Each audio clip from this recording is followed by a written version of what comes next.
everybody, today I am going to be doing four paintings. I've kind of taped them off. It looks like kind of did the bottom two a little bit crooked, but I am going to start with the sky. And sometimes when I'm doing small art, or if I'm working on pieces that I eventually want to hang as a series or potentially sell, sometimes I'll do a few paintings at the same time. It saves time and you can work with the same colors throughout all four pieces if they are going to be a similar theme or part of a similar season, I should say. So it's funny because I started this one thinking that I was going to do all of one season, and it turns out that it turned into a couple different seasons. So I'm just right now starting to put in the first layer of the sky for that one. And I started to do this second one, and as I started working, just dragging the paint across, I realized that I liked a lot of the white showing through, and what I thought was going to initially be a sky started to turn into what looked like a mountain far off in the distance. So I ended up leaving this as becoming a mountain. So started as a sky and slowly turned into a mountain. Just goes to show that sometimes you never know what's going to happen when you start painting.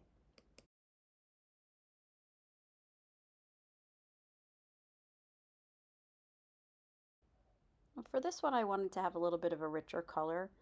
Again, I'm just using different varying shades of blue.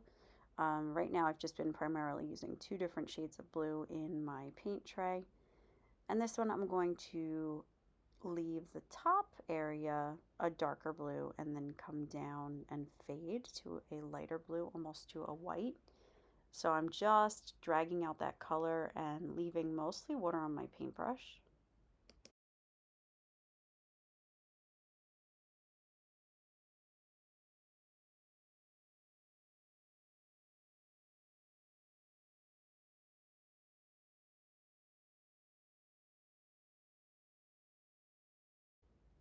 For this last one, I started thinking about the ocean and some clouds that were just kind of drifting across the ocean. So I'm going in more of a horizontal strokes for this one, leaving some of the white paper peeking through. So a very light wash, and again, just working my way back and forth across the picture.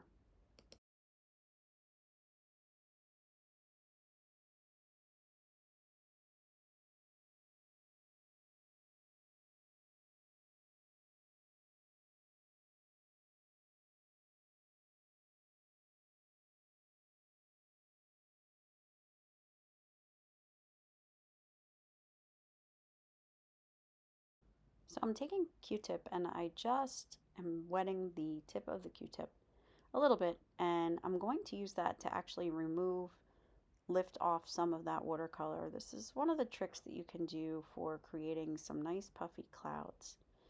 And this obviously only works while your painting is still wet. So you have to kind of move quickly because the watercolor will set pretty quickly. You're going to see that later when I try to remove some of it on another one.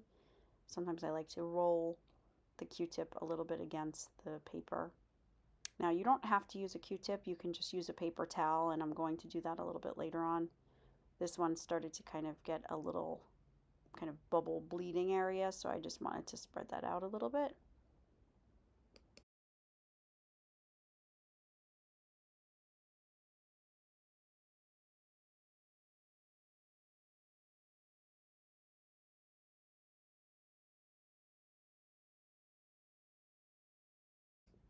The nice thing also about having that damp Q-tip or a damp paper towel handy, if you do get any bleeding areas or puddles, you can quickly lift them away. You just want to be careful to never scrub or slide anything back and forth on the watercolor paper. So you can see I'm just pressing downward or rolling it very lightly, because if you do start to run something across that surface, you run the risk of starting to get a little bit of beading and ripping to your watercolor paper.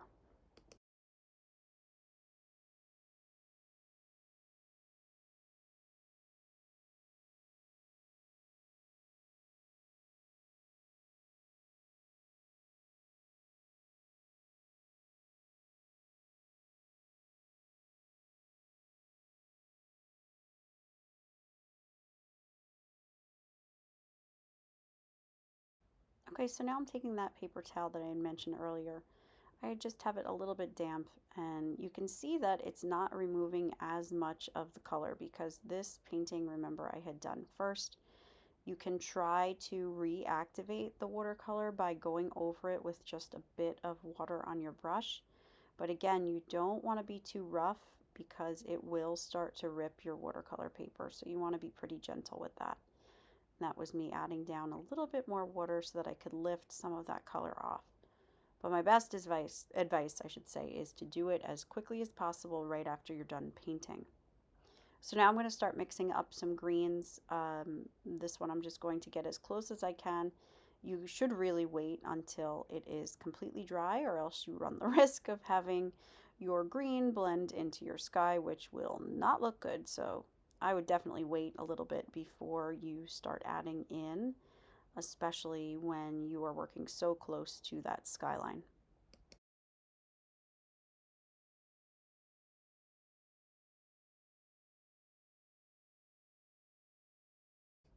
One thing I like doing is just adding different layers to my green. It creates the illusion of space and depth, so I'm getting different varying shades and just kind of overlapping, adding some hints of what looks like could be trees or further little hills and valleys. And I'm mixing in a little bit of my browns and a little bit of my gray just to get a little deeper of a green tone. For areas that are hit by light, you want that to be a lighter shade of green. And then for areas that are valleys or just different types of trees, you can add in different shades of green. So again, I'm just mixing in some of that gray into my green, almost to get like a kind of cool tone green or a bluish green to that.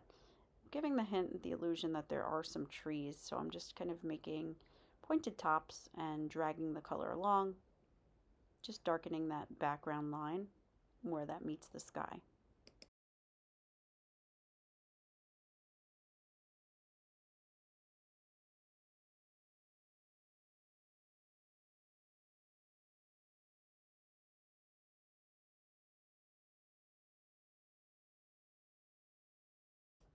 Okay, so for this one, I do know that I want to have the appearance that there are some cliffs with some trees, lots of like a forest area, and I'm going to add a little bit of a seascape, the water coming into the left. So I want to have most of my trees and my mountain areas to the right.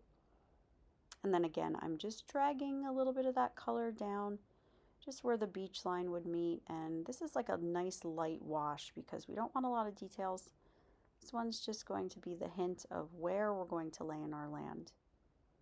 And for my last one, I want to do an ocean with this. So right now I'm giving the illusion of waves or ripples. So I'm just doing varying horizontal lines that go throughout the bottom half of my picture.